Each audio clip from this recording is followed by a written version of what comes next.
Selamat pagi adik-adik. Wah, senang sekali ya kita boleh berjumpa kembali di ibadah minggu hari ini.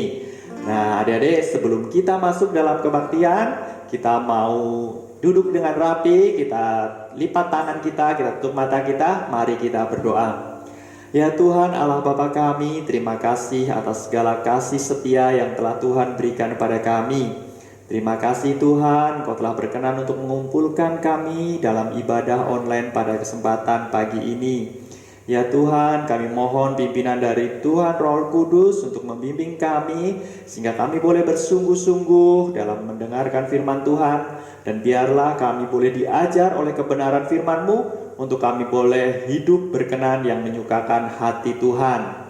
Ya Tuhan, kami juga berdoa bagi rekan-rekan kami dimanapun mereka berada, agar mereka selalu sehat dan selalu dalam lindungan Tuhan. Hanya di dalam nama Tuhan kami Yesus Kristus kami berdoa dan mengucap syukur. Amin.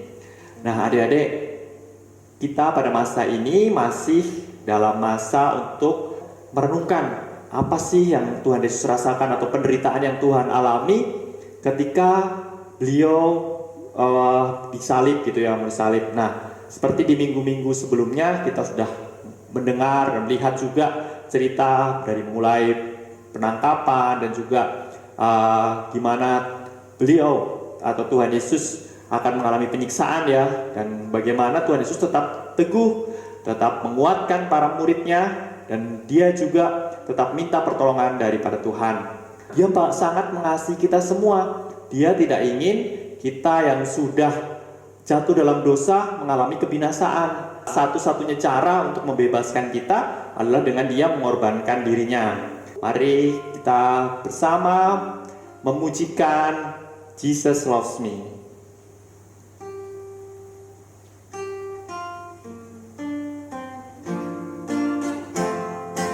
Jesus loves me, this I know, for the Bible tells me so.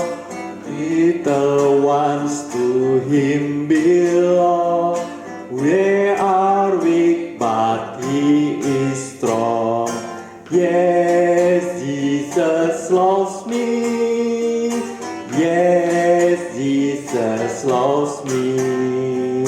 Yes, Jesus loves me, for the Bible tells me so. Kita nyanyikan sekali lagi dalam Yesus sayang padaku ya. Yesus sayang padaku, Alkitab mengajarku, walau ku kecil lemah, aku ini miliknya.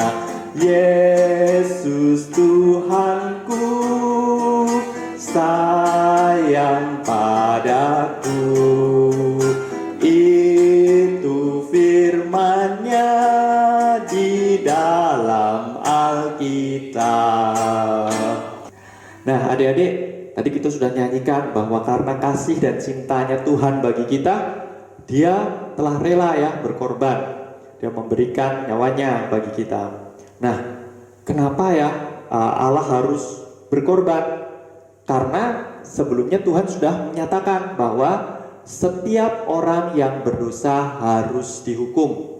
Nah, itu adalah Allah yang adil. Tapi kita tahu juga Allah kita itu juga adalah Allah yang kasih. Dia juga ingin agar orang-orang kepunyaannya itu tidak mengalami kebinasaan. Jadi dengan Kristus mengorbankan dirinya untuk menyelamatkan kita orang yang berdosa, dia itu menunjukkan kasihnya, dan dia juga menunjukkan keadilannya karena dia menghukum dosa. Dengan dia berkorban ya, karena setiap orang yang berdosa harus dihukum, dan Yesus mau menanggung hukuman kita itu sehingga kita beroleh keselamatan. Mari kita bersama akan pujikan Karena Allah Cinta.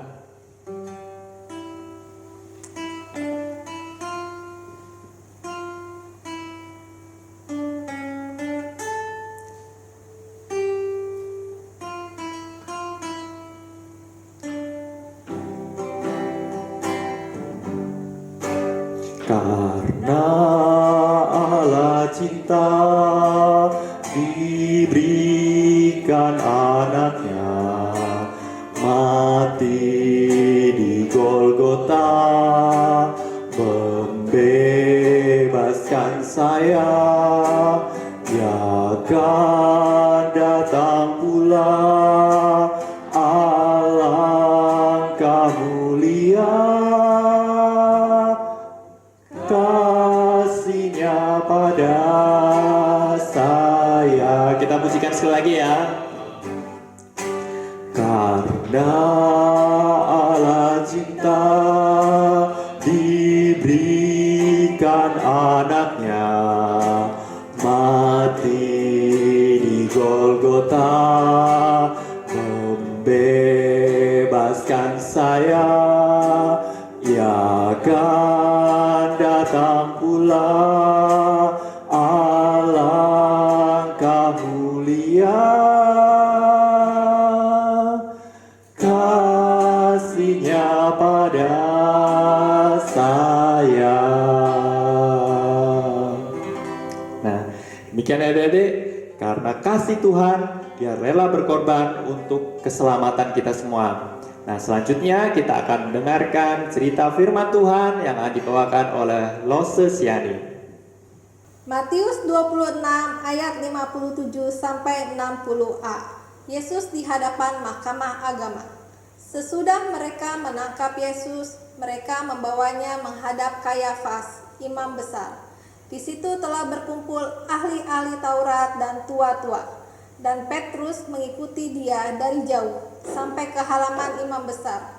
Dan setelah masuk ke dalam, ia duduk di antara pengawal-pengawal untuk melihat kesudahan perkara itu. Imam-imam kepala, malah seluruh mahkamah agama mencari kesaksian palsu terhadap Yesus, supaya ia dapat dihukum mati. Tetapi mereka tidak memperolehnya, walaupun tampil banyak saksi dusta. Shalom adik-adik, sudah siap mendengarkan firman Tuhan? Kalau gitu, mari kita berdoa, kita minta pimpinan Tuhan Yesus sebelum kita mendengarkan firman Tuhan. Lipat tangannya, tutup matanya, ikutin Lose berdoa.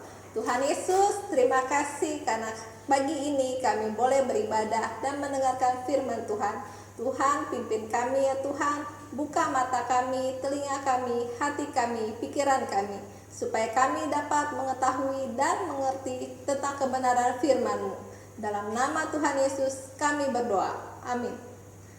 Adik-adik, apakah kalian pernah mendengar atau menonton berita atau film tentang kriminal? Sesuka tuh.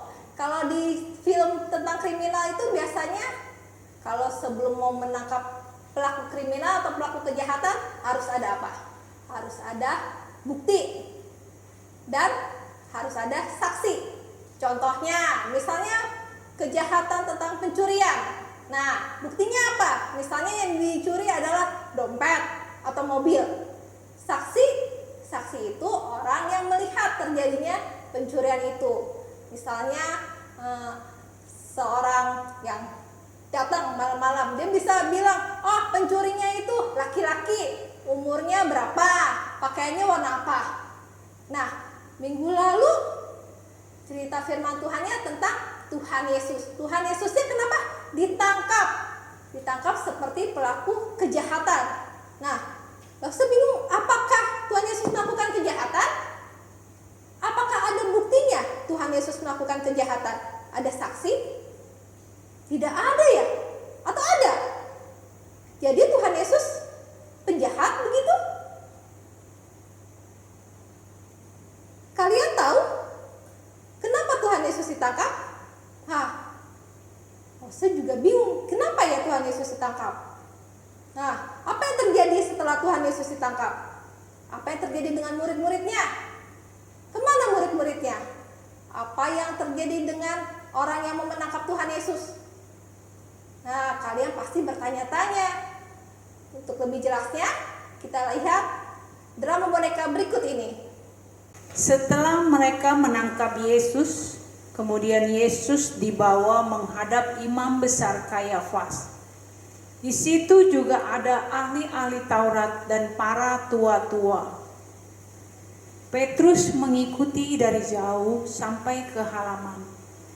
Petrus duduk di antara orang banyak dan pengawal-pengawal untuk melihat apa yang akan terjadi. Sementara imam-imam kepala dan mahkamah agama membuat kesaksian palsu supaya Yesus bisa dihukum mati. Wah, guruku Yesus ditangkap. Sekarang dia dihadapkan ke mahkamah agama untuk disidang. Padahal ini malam-malam. Mereka pasti sangat berniat mencelakakan guruku. Tapi aku tidak berani terlalu mendekat. Jangan-jangan bisa-bisa aku ikut ditangkap juga. Duh, kasihan Yesus. Tapi apa yang bisa aku lakukan? Yesus sudah dibawa ke sini. Jadi kita sudah siap dengan tuduhannya. Sebab dia adalah orang yang baik. Sebenarnya bahkan dia orang hebat. Dia melakukan mujizat dan orang-orang percaya kepadanya. Tenang. Kami sudah atur 2 orang saksi bohong yang akan menuduh Yesus supaya dia bisa dihukum. Kalau begitu sidangnya bisa dimulai? Tentu. Pengumuman. Sidang dimulai. Hadirkan saksi-saksi dan terdakwa. Bapak-bapak Mahkamah Agama, saya pernah mendengar orang ini berkata dia bisa merubuhkan bait Allah dan membangunnya kembali dalam 3 hari. Iya, betul. Saya juga mendengarnya. Sekarang, bagaimana kamu menjawab tuduhan ini? Hai Yesus, kamu jangan diam saja. Hei, astaga, demi Tuhan, katakan kepada kami, emang engkau Mesias, Juru Selamat, Anak Allah atau bukan? Begitulah katamu. Tapi perhatikanlah, mulai sekarang kamu akan melihat Anak Manusia duduk di sebelah kanan Allah yang Maha Kuasa dan datang di atas awan-awan di langit. Srek, Abah, dia mengaku-ngaku Mesias. Jadi dia sudah menghujat Allah tanpa perlu saksi-saksi lagi sekalipun. Dengan omongannya ini, dia sudah bersalah. Benar begitu? Ia bersalah, hukumannya adalah hukuman mati. Ayo kita pukul dia, pukul dia. Pukul. Wah, Mesias, coba tebak siapa yang barusan menampar engkau? Sementara pengadilan berlangsung, Petrus yang mengikuti Yesus sedang duduk di halaman. Di dalam ruangan terdengar suara, pukul dia, bunuh dia. Wah, guruku pasti pukul mereka. Aduh, kasihan guruku Yesus. Tapi aku juga gawat nih. Bisa-bisa aku ikut ditangkap. Aduh.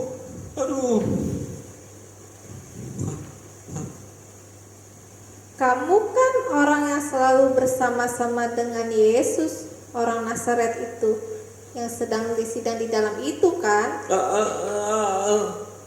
Aku tidak tahu apa sih yang kamu maksud. Maaf, aku pergi dulu ya.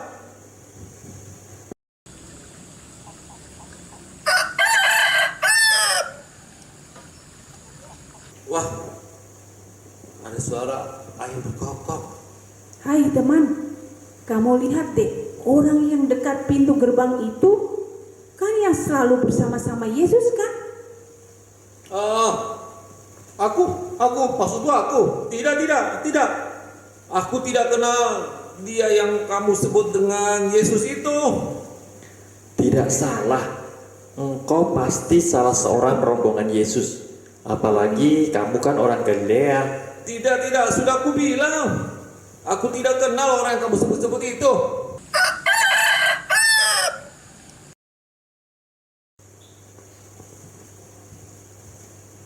Ya Tuhan, benar katamu bahwa sebelum ayam berkokok 2 kali, aku malah sudah menyangkalmu 3 kali. Aduh sedih, aduh ampun Tuhan. Pagi-pagi benar imam-imam kepala bersama tua-tua dan ahli-ahli Taurat dan seluruh mahkamah agama sudah sepakat untuk menjatuhkan hukuman mati bagi Yesus. Mereka membelenggu Yesus lalu membawanya dan menyerahkannya kepada Pilatus.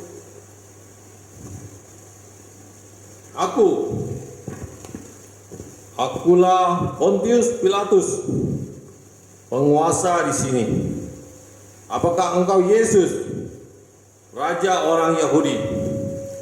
Engkau sendiri yang mengatakannya. Engkau tahu tuduhan saksi-saksi terhadapmu. Loh, kau diam. Tapi sebenarnya aku tidak mendapati kesalahan apapun padamu. Tapi karena engkau orang Galilea adalah daerah kekuasaan Raja Herodes. Maka kamu akan kukirimkan kepada Herodes, biar dia saja yang mengadili engkau. Herodes senang bertemu dengan Yesus karena dia sudah sering mendengar tentang Yesus. Herodes banyak bertanya kepada Yesus, tapi Yesus tidak menjawab. Herodes kesal dan meledek Yesus dengan memberikan jubah kebesaran, dan Yesus dikirim kembali kepada Pilatus. Kata kalian, Yesus ini menyesatkan rakyat. Tetapi setelah aku periksa maupun Herodes periksa, tidak ada kesalahan pada dirinya. Dia tidak pantas dihukum mati. Bagaimana kalau kita pukul saja Yesus ini, kemudian kita lepaskan? Biasanya pada hari raya itu ada satu orang yang akan dibebaskan dari hukuman menurut permintaan orang banyak. Pada waktu itu ada seorang yang bernama Barabas sedang dipenjarakan bersama beberapa orang pemberontak lainnya karena melakukan pembunuhan dan pemberontakan. Hai orang-orang Yahudi, siapa yang kalian minta aku bebaskan? Yesus Barabas atau Yesus yang disebut Kristus? Wah. Tapi sebenarnya istriku sudah memberi pesan kepadaku ya. Istriku bilang, jangan engkau mencampuri perkaranya Yesus, orang benar itu. Sebab karena Yesus, istriku sangat menderita dalam mimpinya tadi malam. Lihatlah manusia itu, lihatlah Yesus. Salibkan dia.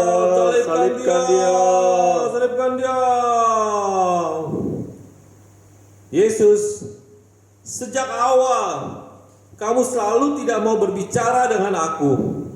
Padahal aku bisa membebaskan ataupun menghukum engkau. Ayo, katakanlah sesuatu. Engkau tidak mempunyai kuasa apapun terhadap aku, jikalau kuasa itu tidak diberikan kepadamu dari atas.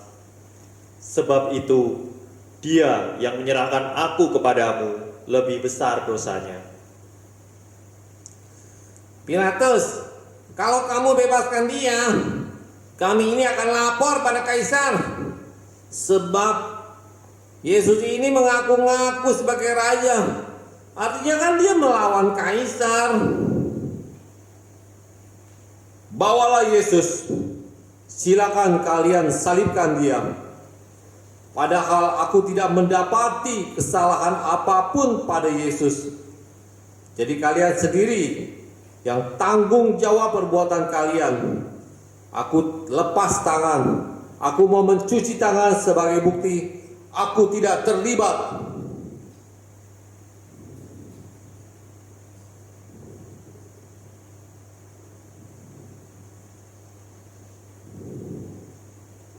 Kami punya hukum sendiri. Orang yang menghujat Allah memang harus dihukum mati. Kami bersedia bertanggung jawab atas perbuatan kami. Lalu Pilatus membebaskan Barabas dan Yesus disesahnya lalu diserahkan untuk disalibkan. Adik-adik, bagaimana tadi panggung bonekanya? Ternyata Tuhan Yesus itu tidak bersalah. Dia ditangkap bukan karena dia melakukan kejahatan. Nah, adik-adik, tapi mengapa Tuhan Yesus mau ditangkap ya? Setelah ditangkap, apa yang terjadi dengan Tuhan Yesus? Dia dipukuli, dia dihina, dia ditampar, diludahi, diejek. Apakah Tuhan Yesus melawan? Apakah Tuhan Yesus marah-marah? Tidak ya. Apa yang dilakukan Tuhan Yesus? Dia tetap rela ditangkap. Kenapa Tuhan Yesus rela ditangkap? Kalian tahu? Rupanya Tuhan Yesus sangat mengasihi kita semua. Dia sangat mengasihi manusia. Roma 5 ayat 8 berbunyi, akan tetapi Allah menunjukkan kasih-Nya kepada kita oleh karena Kristus telah mati untuk kita ketika kita masih berdosa. Jadi kenapa Tuhan Yesus mau ditangkap, mau menderita di kayu salib dan mati untuk menebus dosa kita? Karena Dia sangat mengasihi manusia. Nah, kalau Tuhan Yesus tidak bersalah, mengapa Pilatus memutuskan Tuhan Yesus itu harus dihukum mati? Dia mengikuti kata orang-orang yang berteriak, salibkan dia, salibkan dia. Mengapa Pilatus mengambil keputusan yang salah? Rupanya Pilatus dia takut melihat orang-orang yang berteriak itu. Dia lebih takut terhadap orang-orang daripada kepada Tuhan. Nah, boleh nggak kita seperti Pilatus? Tidak boleh. Nah, dari firman hari ini kita mempelajari hal pertama, yaitu kita harus berani membela dan mengatakan kebenaran. Kita harus berani untuk berkata jujur. Boleh bohong nggak? Tidak boleh. Nah, apabila kita melakukan kesalahan, kita harus mau mengakui kesalahan kita. Kita mau bertanggung jawab atas kesalahan tersebut. Nah, pelajaran yang kedua adalah kita harus menjadi anak Tuhan yang setia. Adik-adik lihat apa yang dilakukan oleh murid-murid Tuhan Yesus setelah Tuhan Yesus ditangkap. Mereka lari, mereka sembunyi, mereka takut. Nah, contoh lagi, murid Tuhan Yesus yang bernama Petrus, apa yang dia lakukan? Dia menyangkal Tuhan Yesus. Dia bilang apa? Saya gak kenal sama Tuhan Yesus, karena dia takut. Takut apa? Kalau misalnya orang-orang tahu kalau Petrus murid Tuhan Yesus, dia takut untuk ditangkap. Nah, pelajaran keduanya, kita harus menjadi anak Tuhan yang setia. Nah, adik-adik, mulai hari ini kita mau belajar untuk melakukan dua hal tersebut. Yang pertama adalah tadi apa? Untuk berani mengatakan dan membela kebenaran. Yang kedua, untuk menjadi anak Tuhan yang setia. Nah, adik-adik, kita mau berdoa, kita minta pertolongan Tuhan Yesus supaya kita dapat melakukan dua hal ini. Mari kita berdoa, lipat tangannya, tutup matanya. Tuhan Yesus, terima kasih karena Tuhan telah memberikan firman-Mu pada hari ini. Tuhan, walaupun kami masih kecil, walaupun kami masih muda, kami mau mengikuti perintah Tuhan. Kami mau melakukan perintah Tuhan setiap hari. Ajar kami Tuhan untuk kami dapat berani mengatakan kebenaran. untuk kami menjadi anak Tuhan yang setia. Ajar kami Tuhan, supaya kami memiliki iman yang teguh kepadamu, karena Engkau telah rela mati bagi kami, Kau telah menebus dosa kami. Kami berdoa dalam nama Tuhan Yesus yang telah mengajarkan kami berdoa, Bapa kami. Bapa kami yang di surga, dikuduskanlah namamu, datanglah kerajaanmu, jadilah kehendak-mu, di bumi seperti di surga. Berikanlah kami pada hari ini makanan kami yang secukupnya, dan ampunilah kami akan kesalahan kami, seperti kami juga mengampuni orang yang bersalah kepada kami. Dan janganlah membawa kami ke dalam pencobaan, tetapi lepaskanlah kami daripada yang jahat. Karena Engkaulah yang punya kerajaan dan kuasa dan kemuliaan sampai selama-lamanya. Amin. Nah adik-adik, mana tadi ceritanya? Wah, sangat menakjubkan bukan? Nah adik-adik, kita tadi sudah melihat bagaimana kasihnya Tuhan Yesus bagi kita ya, pengorbanan yang Ia lakukan. Nah kita ya sebagai ucapan terima kasih kita pada Tuhan, kita melakukan perbuatan baik. Jadi perbuatan baik itu kita lakukan bukan karena kita ingin mendapatkan keselamatan, tapi sebagai wujud cinta kasih kita kepada Tuhan yang telah menyelamatkan kita. Nah mari kita bersama-sama ingin berjanji, ingin melakukan kebenaran, melakukan apa yang berkenan di hadapan Tuhan.